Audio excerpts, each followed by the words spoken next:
नमस्कार मित्रांनो, आपल्या या यूट्यूब चॅनलवर आपलं स्वागत आहे. आज आपण एका अशा साहित्यकृतीची पानं उलगडणार आहोत जी शब्दांपेक्षा अधिक भावनांनी भरलेली आहे.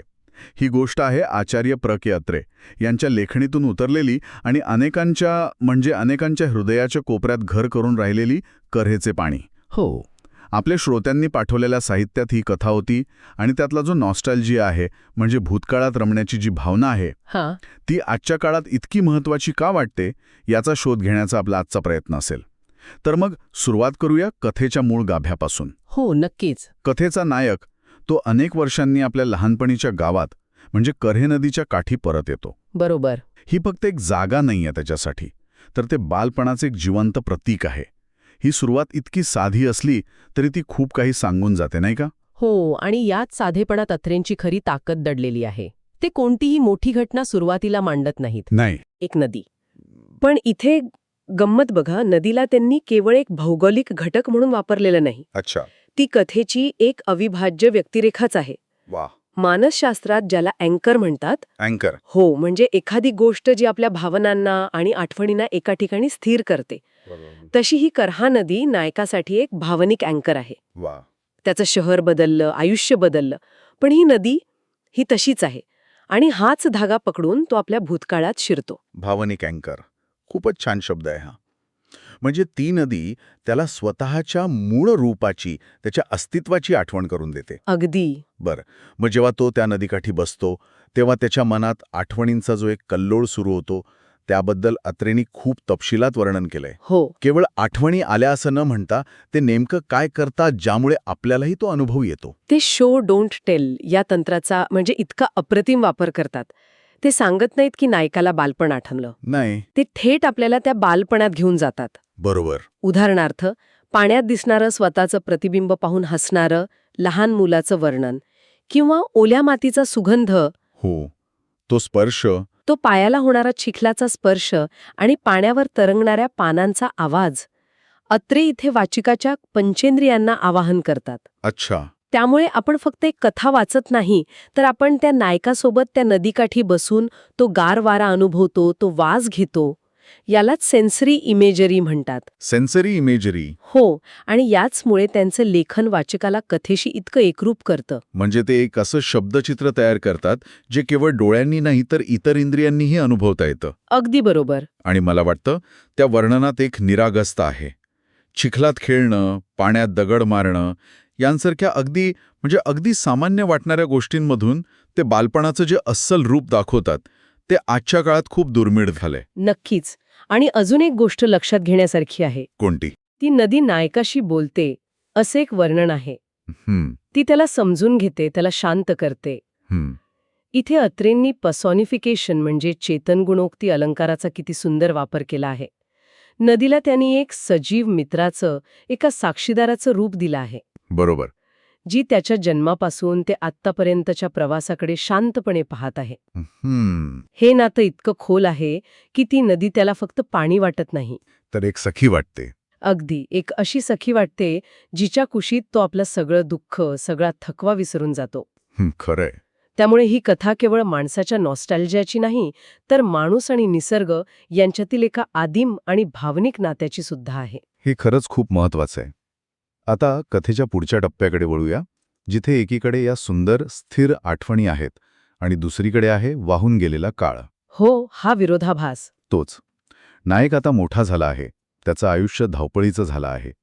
पण नदी मात्र तशीच शांतपणे वाहत आहे. हा जो विरोधाभास आहे तो लेखकाने इतक्या प्रभावीपणे का मांडला असेल? यातून त्यांना नेमकं काय साधायचं आहे? हा कथेचा अत्यंत महत्वाचा भाग आहे असं मला वाटतं. इथे नदी फक्त एक पार्श्वभूमी राहत नाही, तर ती एक मोटिफ म्हणून काम करते. मोटिफ म्हणजे अशी एखादी गोष्ट जी कथेत वारंवार येते आणि एका मोठ्या संकल्पनेचं प्रतीक बनते. अच्छा, म्हणजे एक प्रतीक. हो, इथे नदी कालातीत असण्याचं म्हणजे टाइमलेसनेसचं प्रतीक आहे. टाइमलेसनेस. हो, मानवी जीवन क्षणभंगूर आहे, ते धावतं, बदलतं, पण निसर्गाचा प्रवाह मात्र शाश्वत आहे, स्थिर आहे. हा विरोधाभास नायकाला स्वतःच्या आयुष्याकडे त्रयस्थपणे पाहायला भाग पाडतो. तो त्याला जाणीव करून देतो की या धावपळीत, या बदलांमध्ये तो स्वतःला कुठेतरी मागे सोडून आला आहे. नदीचं तेच असणं, त्याला त्याच्या खऱ्या मीची आठवण करून देतं.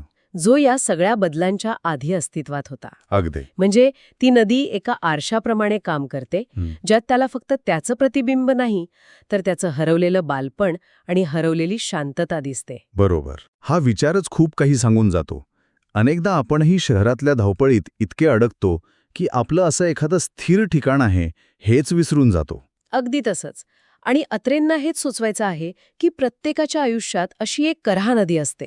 प्रत्येकाच्या आयुष्यात. हो, ती जागा आपल्याला आपल्या मूळ अस्तित्वाची जाणीव करून देते. ती आपल्याला सांगते की कितीही मोठे झालात, कितीही जबाबदाऱ्या आल्या, तरी तुमच्यात एक लहान मूल अजूनही जिवंत आहे. आणि त्याला भेटण्यासाठी, त्याला शांत करण्यासाठी अशा एखाद्या जागेची गरज असते. या कथेतील नदी त्या आंतरिक शांततेचं प्रतीक आहे. आणि या शांततेचं, याच भावनेचं सार अत्रेंनी एका ओळीत पकडलं आहे. मला वाटतं ती मूळ या कथेचा आत्मा आहे. हो, कोणती? कऱ्याच्या पाण्याचा थेंबही हातात घेतला की बालपणाचा एक क्षण पुन्हा जगल्यासारखं वाटतं. बरोबर. ही एकच ओळ इतकी परिणामकारक का ठरते? यात असं काय आहे की ती थेट काळजाला भिडते? या ओळीत म्हणजे अनेक गोष्टी एकत्र आल्या आहेत. पहिली गोष्ट म्हणजे स्पर्श. स्पर्श. हो, स्मृती आणि स्पर्श यांचं खूप जवळचं नातं आहे. एखादा स्पर्श आपल्याला थेट भूतकाळात घेऊन जाऊ शकतो. इथे त्या पाण्याच्या थेंबाचा स्पर्श हा फक्त भौतिक नाही, तो भावनिक आहे. खरंय. दुसरी गोष्ट म्हणजे एक थेंब. अत्रेंनी नदी किंवा पाणी म्हटलेलं नाही, तर थेंब म्हटलं आहे. हा सूक्ष्म तपशील खूप महत्वाचा आहे. हो का? हो, कारण त्या एका थेंबात त्यांनी बालपणाचं अथांग जग सामावून दाखवलं आहे. तो एक थेंब म्हणजे बालपणीच्या आठवणींचं घनीभूत झालेलं रूप आहे. एक कॉन्सन्ट्रेटेड मेमरी आहे. वाह! कॉन्सन्ट्रेटेड मेमरी म्हणजे त्या एका थेंबात संपूर्ण बालपण सामावलेलं आहे. हो, जसं एखाद्या परफ्यूमच्या थेंबात फुलांच्या बागेचा सुगंध असतो, तसंच काहीसं. तुम्ही अचूक उदाहरण दिलं. आणि तिसरी गोष्ट म्हणजे ही ओळ वैश्विक आहे. वैश्विक. हो, युनिव्हर्सल. ही फक्त त्या नायकाची भावना नाही, ही आपल्या प्रत्येकाची भावना आहे. कुणाला जुन्या घराच्या भिंतीला हात लावून असं वाटेल, कुणाला शाळेच्या बाकावर बसून, तर कोणाला आईच्या हातच्या जेवणाच्या वासाने. हे सगळं ऐकल्यावर मला आचार्य अत्रेंच्या व्यक्तिमत्वाचा एक वेगळाच पैलू दिसतोय. म्हणजे आपण त्यांना एक महान वक्ते, विनोदी लेखक, सडेतोड पत्रकार म्हणून ओळखतो.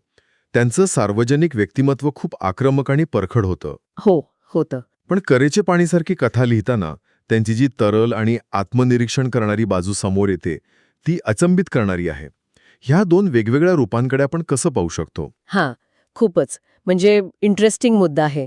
आचार्य अत्रे हे एक बहुआयामी व्यक्तिमत्व होतं. नक्कीच. त्यांची सार्वजनिक प्रतिमा ही एका लढवय्याची, समाजसुधारकाची होती. पण त्यांच्या आत एक अत्यंत संवेदनशील कवी आणि लेखकही दडलेला होता. हां. कऱ्हेचे पाणी ही कथा आपल्याला त्या आतल्या अत्रेंची ओळख करून देते.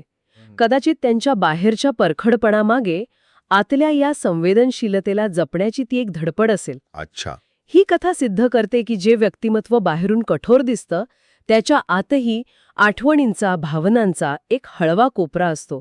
आणि मला वाटतं ही कथा म्हणजे अत्रेंनी स्वतःच्या आत डोकावून पाहिलेला एक क्षण आहे, जो त्यांनी वाचकांसमोर ठेवला. ही त्यांच्या व्यक्तिमत्वाची खोली दाखवते. अगदी. म्हणजे ही कथा फक्त एका नायकाची नाही, तर कुठेतरी स्वतः लेखकाचीही आहे. बरोबर. आता या कथेच्या व्यापक संदेशाबद्दल बोलूया. हो. ही कथा आजच्या काळात, या डिजिटल युगात, जिथे सगळं काही वेगवान आणि क्षणिक आहे, तिथे अधिक महत्वाची का वाटते? याचं कारण आहे की ही कथा आपल्याला थांबायला शिकवते. थांबायला? हो. आज आपलं आयुष्य सोशल मीडियाच्या फीडसारखं झालं आहे. सतत पुढे धावणारं. आपण एकाच वेळी अनेक गोष्टी करत असतो, पण कोणतीच गोष्ट पूर्णपणे अनुभवत नाही. खरंय. अशा काळात कऱ्हेचे पाणी आपल्याला आठवण करून देते की आयुष्यात काही गोष्टी अशा असतात ज्यांना वेळ द्यावा लागतो, ज्यांना अनुभवावं लागतं. त्या म्हणजे आपल्या आठवणी. आपल्या आठवणी, आपलं नातं आणि स्वतःसोबतचा संवाद. ही कथा म्हणजे एक प्रकारे माइंडफुलनेस किंवा सजगतेचा एक उत्तम वस्तुपाठ आहे. बरोबर. भूतकाळात रमणं म्हणजे वेळेचा अपव्यय नाही, तर स्वतःला रिचार्ज करण्याची, स्वतःच्या मुळांशी पुन्हा जोडलं जाण्याची एक प्रक्रिया आहे. आणि ही प्रक्रिया आजच्या पिढीसाठी जास्त गरजेची असं वाटतं, ज्यांचा निसर्गाशी आणि अशा भौतिक अँकर्सशी संबंध तुटत चालला आहे. हो. अनेकांचं बालपण आता गल्लीत किंवा मैदानात नाही, तर स्क्रीनसमोर जातं. त्यांच्यासाठी त्यांची कऱ्हा नदी कोणती असेल? हा एक गंभीर प्रश्न आहे. आणि म्हणूनच ही कथा एक इशाराही देते. इशारा? हो, ती आपल्याला सांगते की अशा जाला, अशा आठवणी जपणं किती महत्वाचं आहे. कारण याच गोष्टी आपल्याला आपल्या या धावपळीच्या आणि अनेकदा अर्थहीन वाटणाऱ्या आयुष्यात स्थैर्य देतात, आपल्याला एक ओळख देतात. म्हणजे जर आपण आपल्या कऱ्हेच्या पाण्याला विसरून गेलो, तर आपण कदाचित स्वतःलाच विसरून जाऊ. तर या संपूर्ण चर्चेतून आपण पाहिलं की कऱ्हेचे पाणी ही केवळ एका दुपारची नॉस्टॅल्जिक आठवण नाही. नाही, अजिबात नाही. ती एक सखोल मानसशास्त्रीय आणि भावनिक अनुभव देणारी कलाकृती आहे. त्यात निसर्ग आणि माणूस यांच्या नात्याचं चित्रण आहे. त्यात काळाच्या प्रवाहाचं आणि स्थिरतेचं तत्वज्ञान आहे. आणि त्यात आचार्य अत्रेंच्या संवेदनशील व्यक्तिमत्वाचं प्रतिबिंबही आहे. बरोबर. बरोबर. ही कथा म्हणजे शब्दांतून काढलेलं एक तरल चित्र आहे. कमीत कमी शब्दांत जास्तीत जास्त भावना पोचवण्याचं अत्रेंचं कसब इथे दिसून येतं.